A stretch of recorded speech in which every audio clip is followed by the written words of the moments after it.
Good evening, and thank you for joining me at Music Today. This is Keitaro Harada. The concept of the show is to bring in an artist each episode and have a conversation with the artist about a performance we will all watch and listen together. The live component is very important because I highly encourage all of you to ask questions to the artist. If you're shy, just even a simple hello will be nice, so please do comment. The idea of doing this show came about when COVID-19 hit, and I wanted a platform to keep the music going for our fans. Even though we may not be able to experience live performances together right now, I wanted a place where music lovers can join easily to converse with the artist and see the more personal side of us. Music Today is a bilingual show. The live streams during your evening will be in English, and the shows that broadcast during your morning time will be in Japanese for the fans in Japan. However, if you want to improve upon your Japanese skills, you're more than welcome to watch the Japanese interviews too. And after the live stream, you can click on the subtitle button somewhere here and listen to it in Japanese and read it in English. Without further ado, I'd like to bring in our guest for tonight. Since we on this side cannot hear you applaud, please do me a huge favor and use the clapping emoji, or just write clap, clap, clap on the comments below, or you can just simply say hello. So please join in the conversation. Please welcome our special guest, Sahar Nouri. Hi. Hi, Sahar. How are you? Wonderful. Thanks for having me. Of course. And where are you quarantining right now? I'm in Denver, Colorado. Excellent. At home. Mm-hmm. Well, I love the sunlight that you're getting from the side. Must be nice weather there. Yeah. I live in a tower and I love the view. Very good. Yep. Excellent. Well, for our viewers, I wanted to share a little bit about Sahara and I. Myself, we met in 2019, January, when we were both at North Carolina Opera doing a production of Carmen. And then this year we did Mascagni. And we didn't do Mascagni. We did... Pagliacci. Pagliacci. Leoncavallo. Leoncavallo. And some fun photo of us. We're either making music or we're at our favorite alpaca restaurant eating chicken. We frequented this restaurant quite a number of times. It was so close to a rehearsal space, and then it was just, the artistic team never really have enough time to really relax and eat. So we good memories. It was wonderful memories, but and I always love working with you. So likewise, Kay. Thank you. We already have some hellos from people. For example, Octavio, who was just in that photo eating chicken with us, and then we have Taco Nishi. Ciao. We have radio host and patron of the art, Dave Lake from Savannah, who just left Sarah Hello, Dave. Live stream. Dave is a big champion of new music in Savannah, so he's always a fan of opera. So we have more people watching, I know. So if you're watching, don't hesitate to say hello. Now, let's talk about this music from the opera Iris. Tell us a little bit about what we're about to listen to. This is an excerpt from the opera Iris, which is not done very often, but it's from a romantic Italian composer. Gorgeous music. I wish it was done more. I used this as the ender for my program, as the finale for a concert at University of Denver that I conducted. It was a gala, opera gala. And this scene is like 4 or 5 minutes long. It's a wonderful chorus. And it's from the very beginning of the opera. The words come from the sun. How often do you have a song that comes from the sun shining and talking to you? So the beginning of the song is quiet, it's dark, and rays of sunshine are coming in. The morning is coming in. And then the sun comes up and says, I am energy, I am life, I'm the reason for every pulsating thing. And the beautiful thing, the reason I chose to end with it, not only it's gorgeous, not only it asks for a huge chorus, and it's a huge pleasure to do it, the message, it says, and I tell you existing things, love one another. And then this opera starts, but that was the end of our concert. This opening of this opera starts with this chorus, but it's an invisible chorus, right? Yeah, because it's just painting it's funny. For all of us, we will see more performances of this in concerts because it's a very famous concert piece for big choruses. Like when they do galas in La Fenice and La Scala, they very often do this piece. You can't have a big enough chorus. Just go for it. Like do 200 people. But the opera actually has nothing to do with this. It's a very sad story of a geisha. Yeah. Well, listen, we'll start the beginning of it.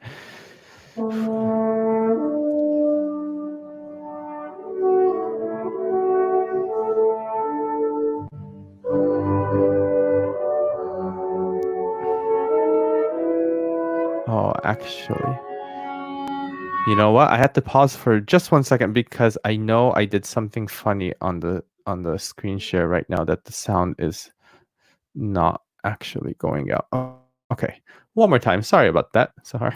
No worries. There we go. Now I know that the sound is going out.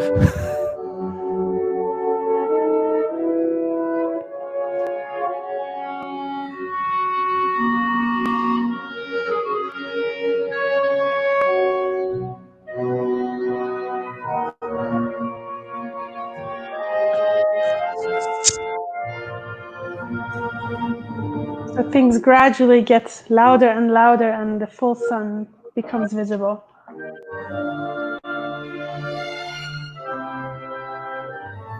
I was trying to think of, other operas that start with chorus but from off stage, like the chorus not being seen, and can't really think of anything else that starts with chorus.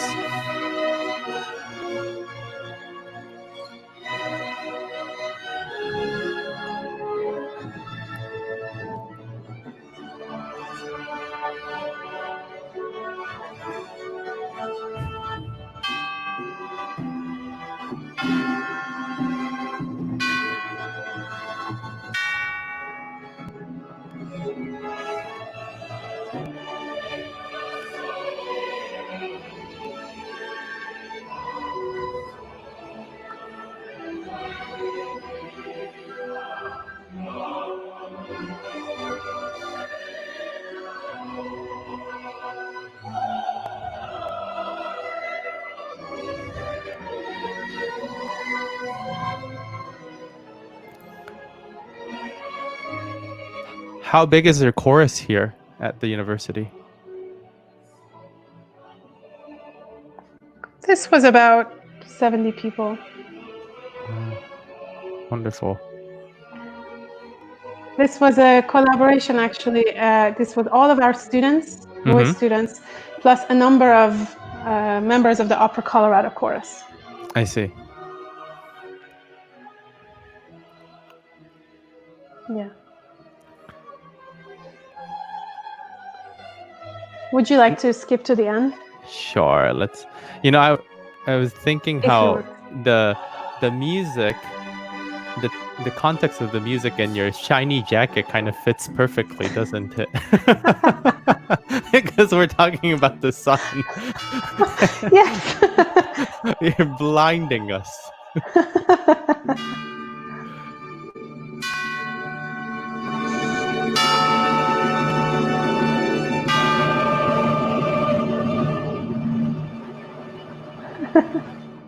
Yay.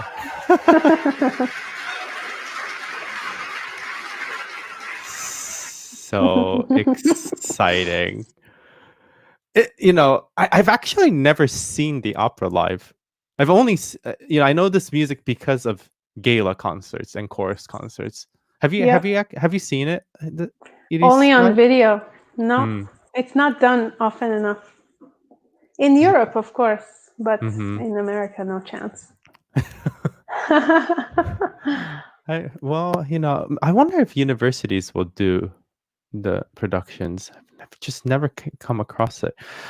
Well, anyways, tell us a little bit about how you were introduced to music, and then how you came about coming into the world of opera and conducting and playing piano. And oh, thanks for asking.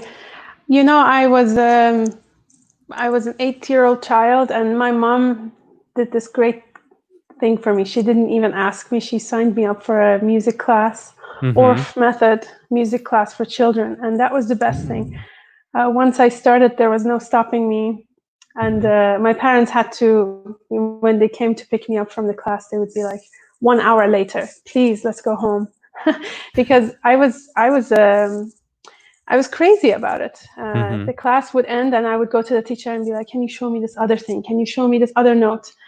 ORF method, I think, is a great method for teaching children. Now that I work as a professional musician, I notice how lucky I've been to have that childhood, because the system is, at least the version that I experienced in Iran, it entailed 18 months of learning basics of music, solfege, you played percussion, flute, marimba, all kinds of instruments. You learned the alphabet of music, singing, dancing, and you did a lot of concerts. I had already performed many concerts before I picked my instrument. I see. So it was a wonderful way for us to have fun, learning a lot of things, a lot of skills in music. And that way I had a wonderful childhood. I had great friends to make music with. And I developed a perfect pitch without even knowing it. I see. I didn't know how special it was. I didn't know I was getting there at all. And then after 18 months, you would be introduced to instruments. And you would choose your instruments, and I always wanted to be a pianist, but at first we couldn't afford to have an instrument, so we couldn't afford to buy that in my family. So I went with my second choice, the violin, and I stuck with it until third year of college. Here is this is actually when I was working at Dallas Opera, and I met a dear colleague, Gary, associate concertmaster of Dallas Opera, and he allowed me to play his Stradivarius violin. Fantastic. The smile on your face is just, you can't hide it. You can't hide the joy of touching and playing the beautiful instrument of Strad. Incredible. Yeah.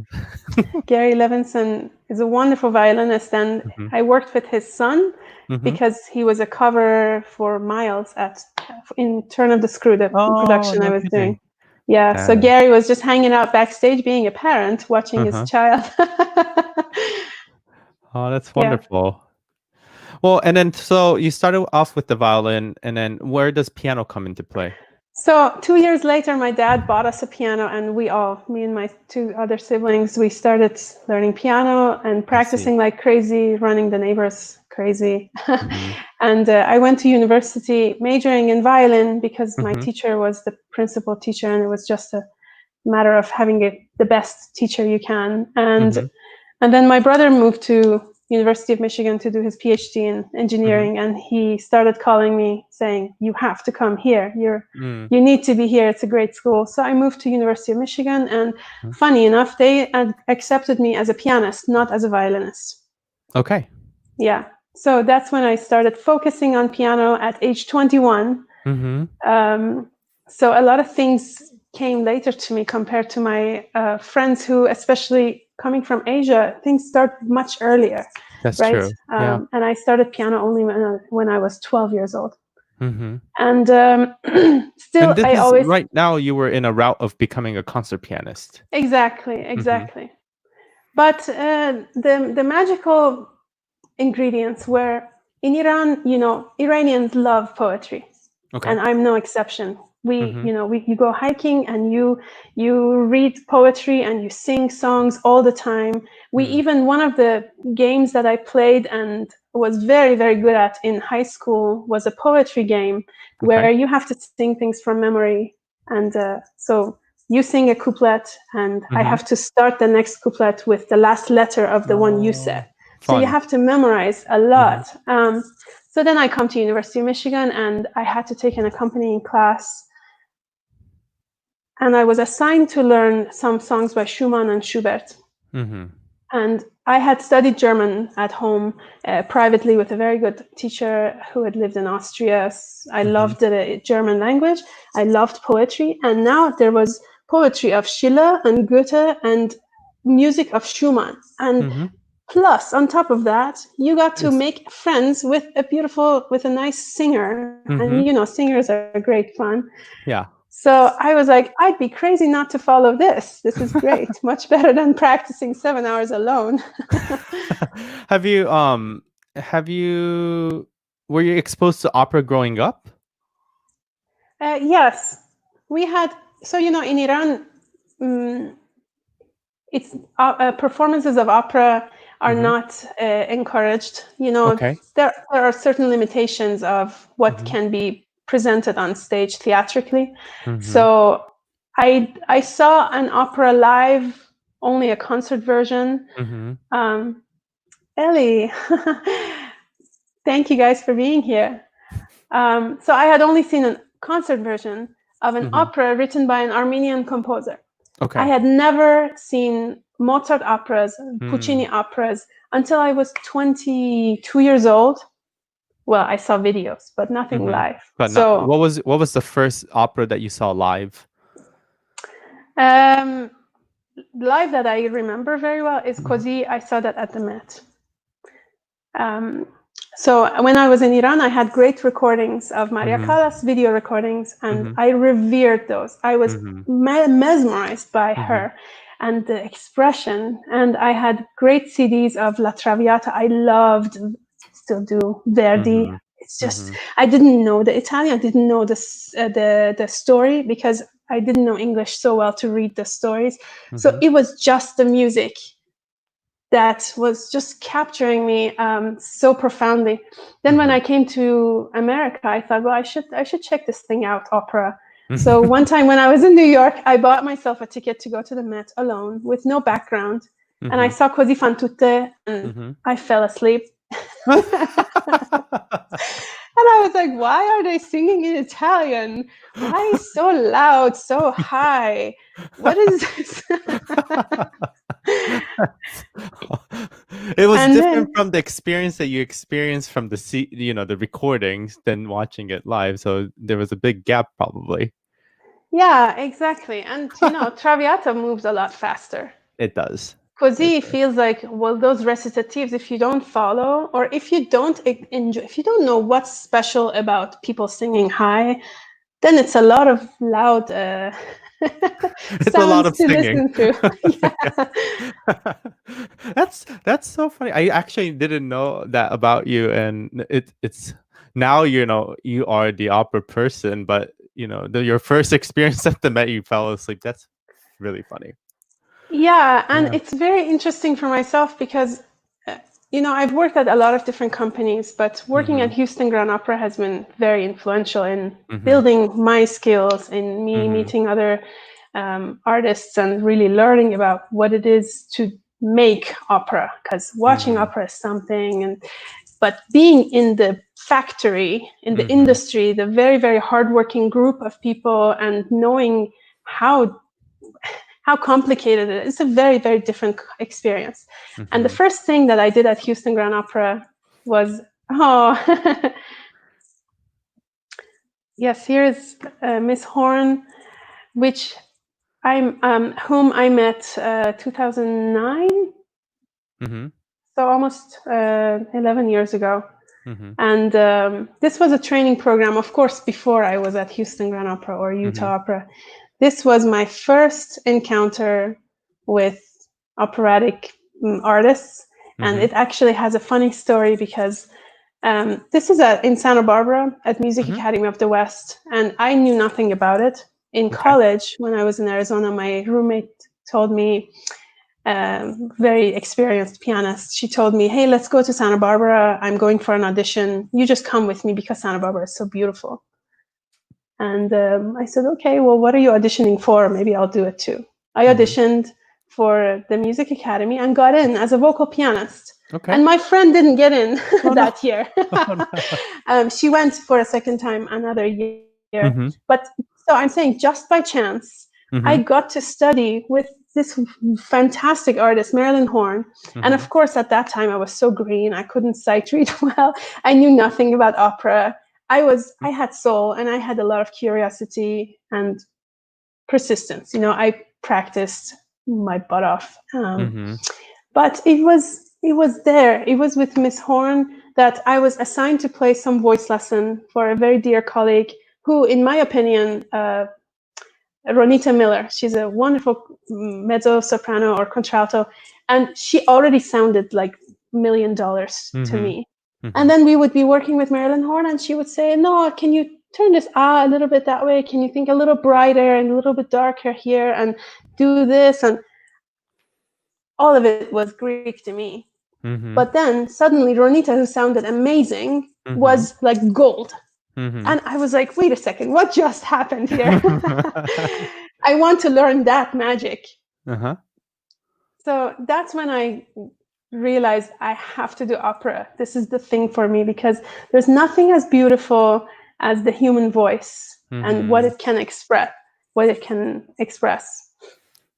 That working with Marilyn Horne and then that being like the turning point of your career is just amazing. I can just see you like, jaw dropping and it's like, what just happened? Tell me what that magic was. It's the excitement must have been just a thing that you will remember and treasure forever. Absolutely. It's like you're in the same room and I'm hearing what you're hearing. How come I don't understand the difference? So the nuances that at that moment were totally going off, were going over my head, were the things that, hi, Alyssa. I was decided, I was committed that I was going to decipher this magical language. That's wonderful. We have one question from Dave right now about Steal a Pencil for Me. Yeah. World premiere, and what was it like working with the composer?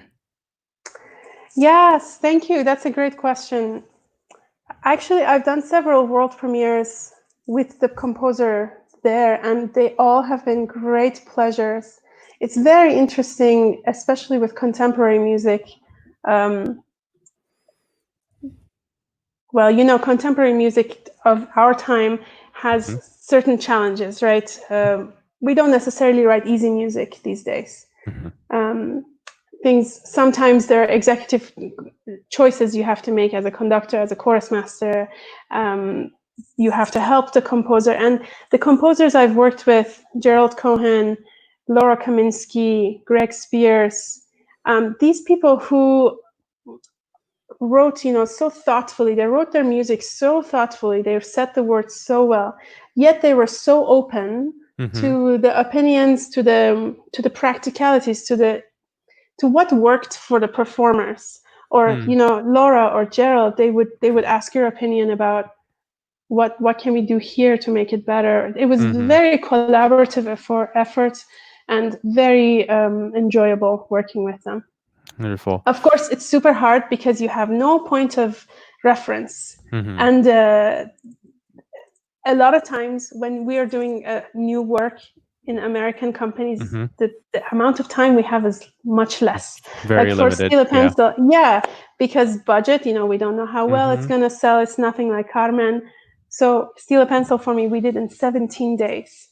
Yikes. With no workshop. Oh my, there wasn't, oh my gosh. That's a little bit of a killer, because usually with new works, we tend to have workshops that you do at a university level, and you have some kind of sound reference, or you have some kind of experience. The singers and the composer especially has some experience making it come to life for a little bit, but that's crazy. They had done something like, I think, more than a year before that. So there had been enough changes that could have been workshop, but with the circumstances, we were not able to do that. So everybody had to do their maximum best. Yeah. Wow. And it was a very successful show, actually. Great.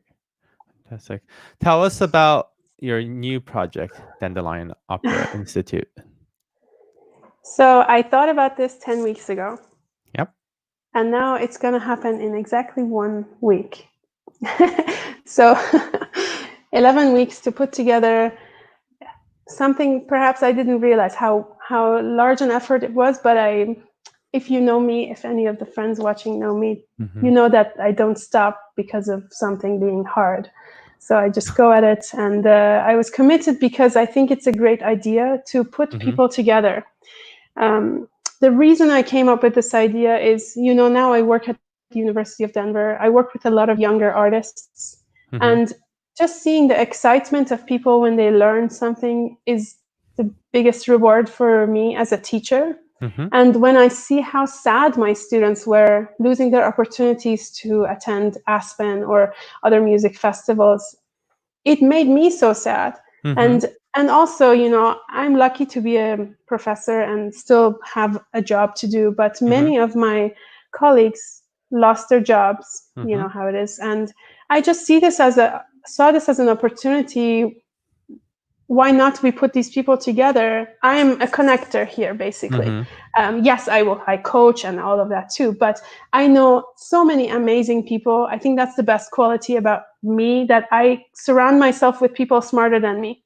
You're one of them. You are very, very smart. So thank you for that comment. But no, I'm serious. When you surround yourself with people of quality, you're always inspired to do better, to do more. And the musicians that I've gathered together, of course, this is not all of my favorite people, but all of them are my favorite people, and some of the best artists that I know in this business at all. And I knew that they were available. I knew that my students were and so many other young people are hungry to learn. And why not just make this connection? And I can, therefore I should. Yes. So that's how this came about. I love it. Tell us what goes on, and introduce us to your faculty here. Yes, thank you. So you're showing the mission statement page, which is very important to me. Of course, it's my mission statement. And, you and I have been at this like for 20 years or so. We're young, but we've been at it for a while. And we all know that we are where we are because of the help of other people, because of the support of your family. Of course, all of your talent and hard work is important, but the people that come along your journey and help you, that connect with you, are very, very important. And one of the biggest benefits of going to a summer festival is just meeting people, meeting peers, meeting other artists, meeting teachers. And many of them you may not stay in touch with, but they leave an impression in your mind. How did that person do this? Sometimes it's an impression you don't want to do. Things that you learn how not to do. But anyway, the connection is so enriching. So my goal in creating this opportunity is, of course, learning and enhancing our artistry, but also making lasting mentorships. Lasting mentorships. So that's why you see, you might think, well, why do you have such a huge team? It's 19 people. And the number of my students are 27. You see, we have a number of fantastic singers, coaches, conductors, and it's an amazing faculty. Like, just all these people are just, the top-notch artists of today around the world. And what a great opportunity for the students to be able to spend time with the faculty. Exactly. And you know, I've done now 3 months of online teaching at the university every day. I have a class of 50 people. So I've worked with different levels of artists. In fact, I've worked with professionals. You know, one of these singers is somebody I worked with very often, with Eileen Perez, who's a very, very dear friend of mine. We happened to work on a new role with her when she was in a different city, and we did hours and hours of work on FaceTime, learning a new Mozart role. So why? Of course, I don't like making music online, but when you have to look at the full part of the glass and see how much you can do. It really has to do with who is behind the screen, and using the best modes of communicating, you can get a lot out of an online coaching and online conversation. You can learn so much. So what happens? Yeah, so very important, of course, is lessons for everybody. If it's a pianist, if it's a conductor, working with somebody who's 15, 20 years ahead of you, 30 years ahead of you, and working on the very fundamentals of your technique. So the first slide shows you our voice teachers, which is the wonderful Eileen Perez. Do you mind showing the first slide? Exactly. So Eileen Perez, who normally doesn't have any time to even make a call with you, she'll be teaching a lot of voice lessons. The fantastic teachers Loretta Bybee and Greer Grimsley also will be teaching voice lessons, which just blows my mind. Yes. Yeah. Then the faculty here is amazing. Yes, thank you. And then this next slide shows the master classes. Every day, Monday through Thursday, is a master class with a performer. Pierre Vallet is one of my most important mentors, and I'm so honored that he will spend time with us doing 2 master classes and some coachings. Then we have Ana Maria Martinez, we have Craig Terry, Larry Brownlee, Loretta Greer, and Eileen. Yes, so that's our master classes. We also have seminars with Monica Yunus and Paul Decker. They will be giving seminars. The picture doesn't show them, but they'll be talking about entrepreneurship and business aspects of running your own. You know, we are each a company, each one of us, and we have to watch out for our business affairs. So they'll be talking about that. And our stage directors, if you want to go to the next one, Omer, this Italian, very important. Italian is a language of the opera, and in this country, not enough people study it or know it, or even know how important it is. So this is something that I think is very unique about this program, how much time we're giving to Italian with native speakers. We're not trying to sound like Italian. We're really working with people who bring you that real flavor of the language, the expression of it, and even so we have Salvatore Cimino will be teaching just the language part. Stefano De Peppo, baritone, will be teaching recitative classes, which where else do you have recitative classes? You know, I think this is very important and we're giving it a lot of time. And then Marco Nistico, who's a wonderful baritone director and now also general director of Opera and the Gems, he will talk about the movement analysis and acting skills in the style of Italian opera. I see. So this is all very, very specialized and with native Italians, which will be extremely valuable. Then we have acting classes and acting coachings. So the group classes with Omer, and Omer Ben Sadia is a wonderful director from Tel Aviv, Israel, and Marco Nistico, as I said, is from Naples, Italy. Both of them are just, of the best directors I've worked with, and they'll give classes and then they'll work individually 1 hour with each student each week. Wonderful. That's so specialized and really amazing. Yeah, and then we have coachings twice a week, and for pianists we will have also coachings going through audition arias, how to play opera repertoire, conducting lessons. We have a conductor from China. We have a pianist from Iran. And so we'll do specific things for each person based on their needs and goals. Wonderful. Tell us a little bit more about this homepage and what we're looking at for the programs. Yes, so activities you see on the left. Classes are daily, Monday to Friday. We don't do anything Saturday or Sunday because resting is very important. And we do about 4.5 or 5 hours of instruction each day. Everything is on Zoom. And, you know, again, the special thing is starting the day with Italian. Starting the day when your mind is fresh, hearing Salvatore, who's from Naples, speaking, he will give the class in Italian. So no matter how much of the vocabulary or conjugation, grammar, all that you might remember, you will be hearing a native teaching you in a smaller group a very specialized lecture. So each day we will do each day we have a plan of doing a bunch of new vocabulary. Is it travel? Is it food? Is it body parts? Different things, and we work on conjugation, and we work on cooking lessons. Nice. because food and flavors are directly connected with the flavor of language, and how you say things are really like how much basil do you put in something. Yes.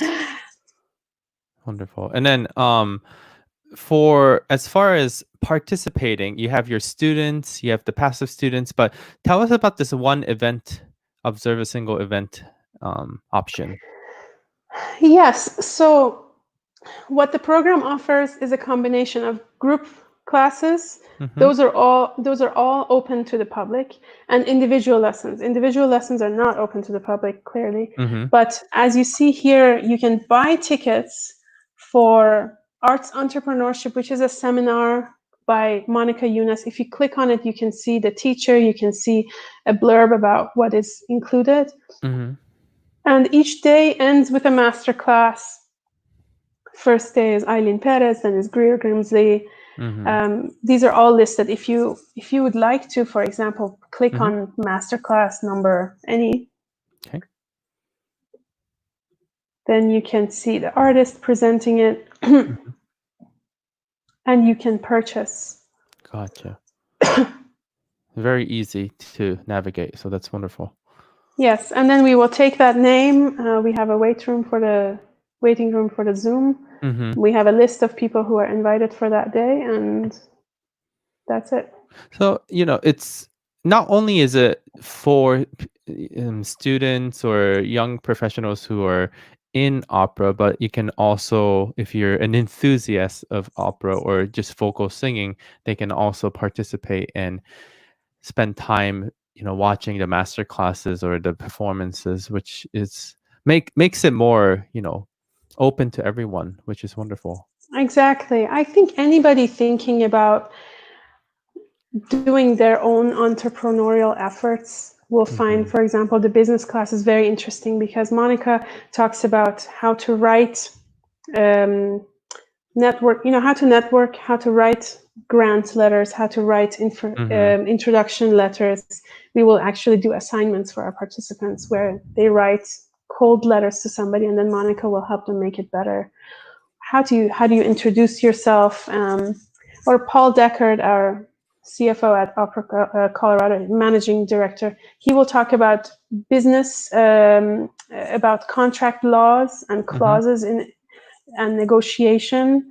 He's an assistant professor of business at the university here, and he'll be talking about the real details of business and law. So those are very useful for anybody, I think. Most definitely. And I think that's a great transition into talking about Opera Colorado and how long, what brought you to Colorado? What brought me to Colorado? The first time I came to Colorado, I came to visit a friend whom I had met at a summer festival. So this is it, what I'm saying. At summer festivals, you get connected with people who live in other parts of the world or have such different interests, and that might change the trajectory of your life. So my dear friend Brian invited me, after having a spent a summer together working at Interlaken. Yes, my wonderful alma mater. Yeah, so he knew that me and my brother didn't have family here and we didn't celebrate Christmas. He said, why don't you guys come to my mom's house? And we did.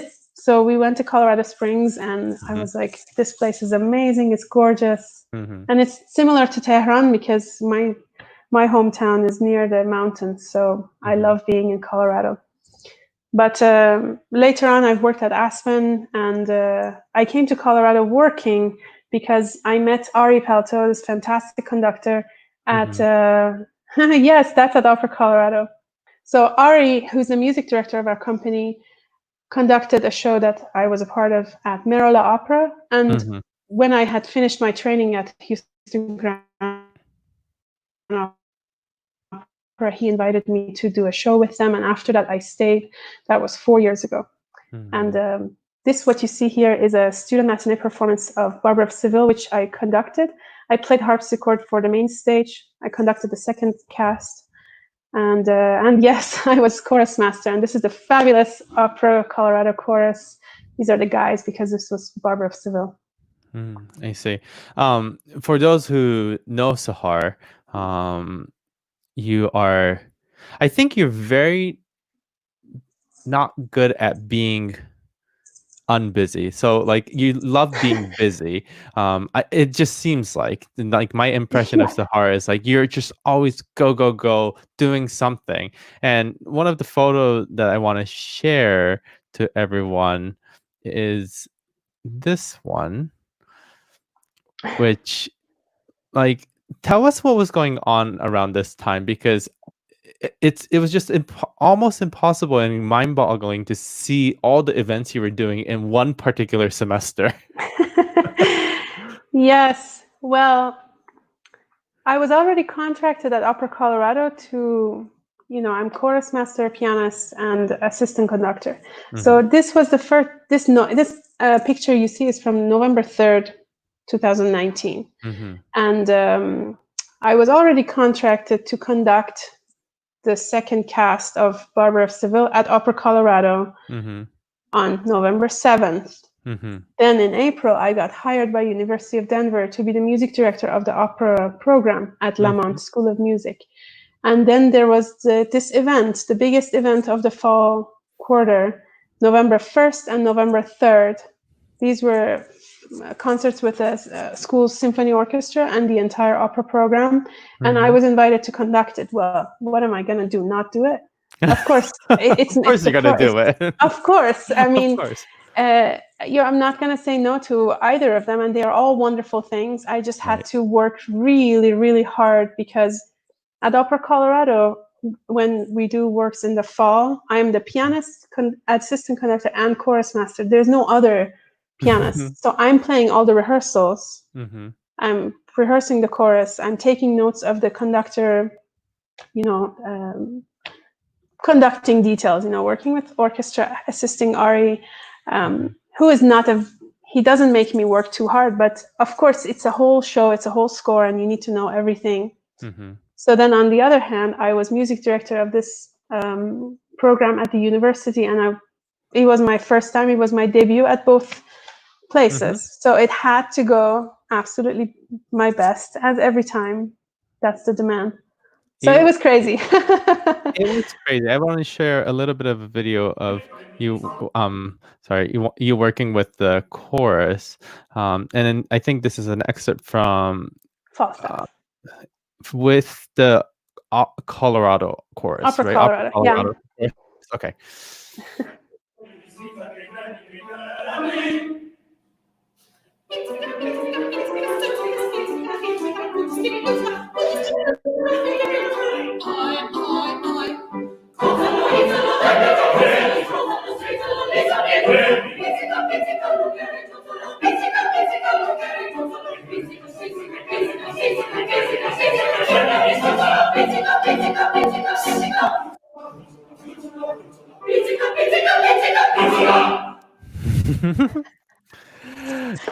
Part of being a chorus master, for those who are not familiar with how opera companies work, you have to be able to when you're working with the chorus, you don't have the principals there, so you have to be able to sing all the principal parts at any time, and that's exactly what we were seeing right there. You play every role. It doesn't matter what gender the role is. You are everything, Sahar, as a conductor for a chorus, aren't you? Mm-hmm. I also getting some hello from Catherine Christensen. Oh my gosh! Hi, and hello, Tyler. Yes, and Tyler too. Catherine Christensen and I were classmates at University of Arizona. So we just missed each other, I think, at Arizona. By 1 year, I think when we talked about, I was there from 2008 to 11. But in Tucson and Phoenix. Right. Yeah. So, and when were you there at ASU? 7 to 10. Oh, okay. So, but yeah, I we think missed each other. but when I moved to Phoenix, it was 2011. So we just missed each other. Yeah. Well, I'm glad Upper North Carolina brought us together. Yes, for sure. With our guests, I always talk about current affair, and one of the questions that I wanted to ask you is about how Black Lives Matter means to you and how it influences your musical activities. Yes, and I'm not unaffected by everything that's going on in the country. I've been very busy and have had to keep my head in my work, but it has deeply moved me seeing all of this injustice. And I'm a minority myself, being Middle Eastern, being a woman, and thankfully I've not been discriminated against, or I've been very ignorant and didn't notice it. Of course, people sometimes may have choices you don't know about. Maybe they prefer to get a white, male colleague. I don't know. But I think in my life, I've always walked the walk of merit. If you work very hard, people will take you. People will hire you. And as I said, for me, it's not been a matter of being discriminated against. So I think the opera world is already slightly better than many other fields, because here we have a very international pool of artists. We are used to working with people who are very different than us. We're used to speaking languages that are different than what we understand, and we are trained to learn things that challenge us, that are difficult. So I think in the opera world we see that much less. Nonetheless, there is an imbalance of age. You and I are in a generation that we see less of an imbalance, but of course in the one generation before us, Asian, Black women did not have enough chances.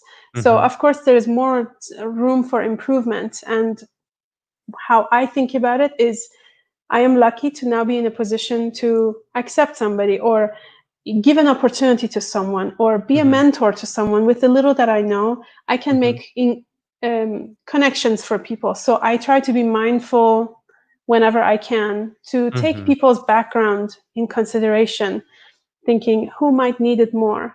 Because I come from Iran, a country where Western music is not encouraged. So if you judged me based on how well I played the piano at age 21, you might as well just tell me to quit.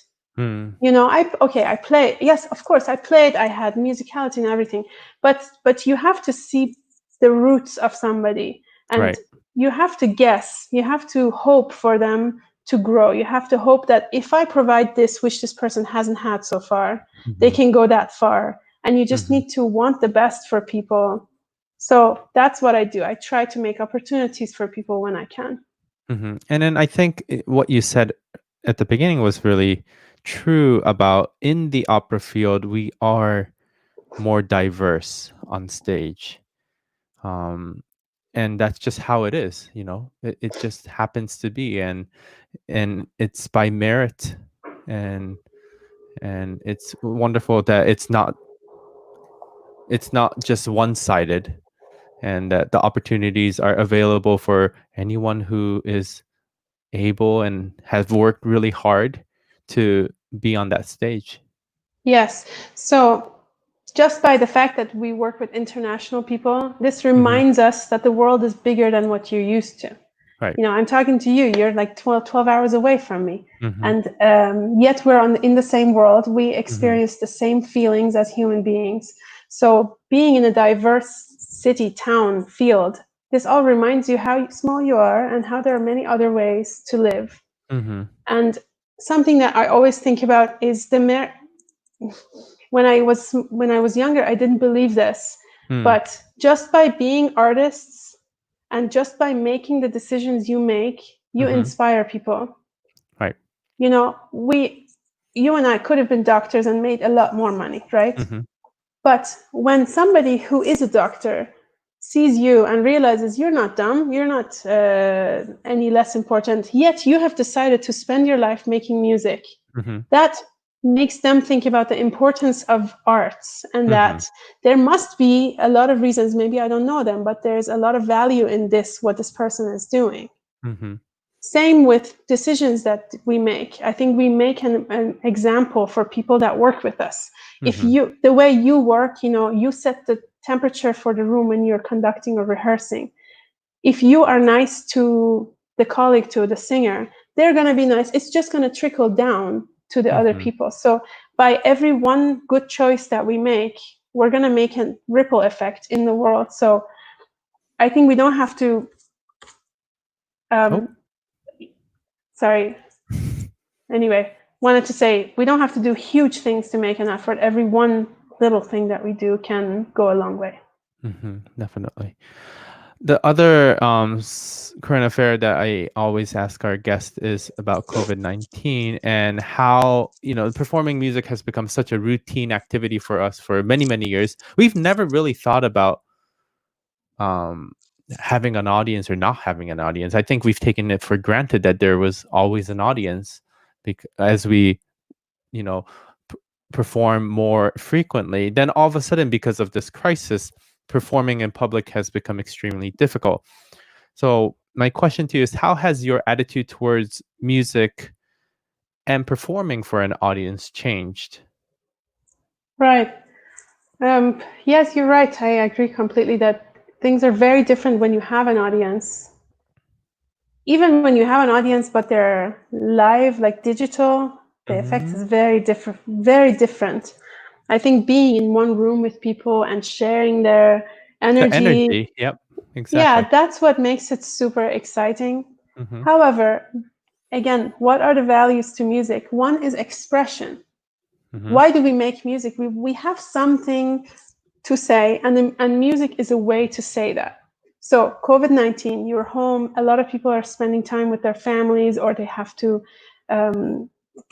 think more deeply. They have to ponder things. All of these give us things to sing about, to make music about. It gives more depth to us. And in the meantime, we have to sharpen our saw about how we have tools to express what we feel. That's why I'm doing so much effort to make this institute, because whether we have audience or not, we know that we're going to come back and make music again and share the hall with each other. In this time, we can be effective and we can improve our musical skills so that when we can be back, we can be darn mighty at doing it. I love, I want to share one photo of you from the recent of this, that you're so COVID-19 equipped that it is COVID-19 is not stopping you from your musical and creative activity. You know, Dandelion Opera Institute is, of course, the primary example of how you adapt. And I think a lot of artists had two choices with this pandemic. One is to not do anything, or the other one is to do something about it. And I took the approach of doing something. That's why I have this Music Today live stream every single day, just so that people who love music can learn a little bit more about artists and about music. And what a great opportunity to connect with people from around the world. I'm talking to you from Tokyo, and it's just awesome to be able to do it. I've really enjoyed listening to other colleagues you've invited. Oh, thank you. But you've taken this opportunity to just not stop, and this what's about to happen in 1 week is a primary example of how wonderful that you've adapted to the situation. Yes, I had planned to not work a lot this summer and to study. To study conducting, to rest a little bit because I've been just doing go. But when I see that there is a need and I am in the position to, we have this, they need this, and they would be happy to teach. I feel like it's my responsibility to do it, to help, so to make this possible. So I feel like next week, if I don't coach, it's fine. I've put this together. That's true. I've put the best people together. And they can run with it takes a person to organize it, which you have. You have a great team, an amazing team, and I think at one point you get to sit back and just enjoy it all happen. Yes. Yeah. I should give a shout out to my team because of course you look at me and yes, I'm the idea, I'm the connection, but nobody can do something like this without a great team. So Salvatore Cimino, my dear friend here, is doing all the website planning, all of the organizational things, all the IT work.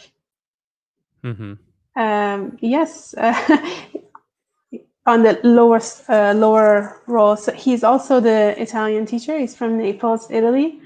We have a designer from Italy, Italy, who works with us, has made all the visuals. And if you go to the very bottom of the page, you can see his information, biographic.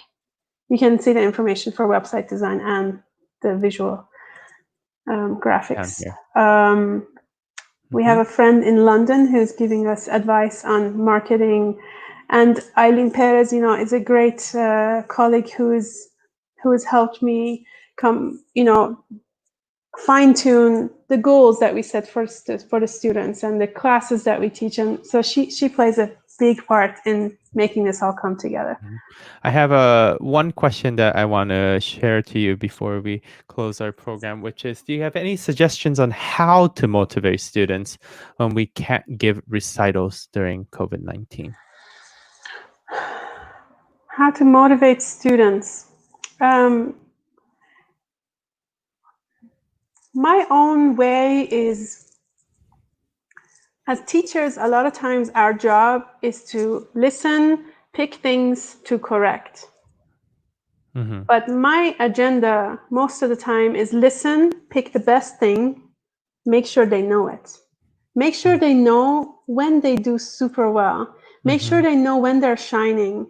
Make sure they know which is the best vowel they can sing, which is the easiest vowel. When do they sound golden? And then when they can set that as their compass, they can try to make, oo vowel is very difficult to sing. So let's see how amazing you see, pay attention to how amazing you sound on this ah. Can you try to make your oo just like that? I think we always have to give confidence. We have to not show the negative parts, but just show that you can be so much better and look at what already comes naturally to you. Yeah, and then I think a lot of times lessons have this tendency worldwide for it to be a criticism, and it has to be a balance of criticism and encouragement, and then also, as you said, pointing the fact that you are doing great, and then where is it that you can apply what you just did well to somewhere else that can be improved in that kind of a positive tone. So it's wonderful. I think that is one of the questions. Good. Sahar, we're so excited for the Institute to happen soon. I want to make sure everyone knows how to get there, which is dandelionoperainstitute.com. They have a Facebook and an Instagram page also. And note that if you're interested in doing our classes, you can buy a passive participation. And I want everybody to know the money that you pay for passive participation or tickets will go to fund our scholarship fund to provide coachings after the program has ended for the participants. So it's not profit, it's to support those young artists who are in the program. Right. So when you go to the Dandelion Opera Institute homepage, at the very top right, there is a support us. And then this is where one can donate, and it goes to the students. So please do share this information to anyone, any patron that might be interested in supporting young artists, the future opera stars. Excellent. Well, Sahar, thank you so much for your time to Thank you. join me and to share about this wonderful adventure. And you never rest, and your hair continues to amaze. Your hair continues to amaze me. I think the crazier you get, the crazier your hair goes. It's awesome. Let's hope it doesn't stop. Curly. Your curliness is never gonna stop. Well, thank you so much, and then for our viewers, thank you for watching, and join us again tomorrow for Music Today. So thank you. Have a good night, everyone. Thank you, It was a Sahar. pleasure. Bye. Thank you for watching. Please remember to subscribe, like, and share this video. ありがとうございました。チャンネル登録、いいね、そしてこのビデオをぜひシェアしてください。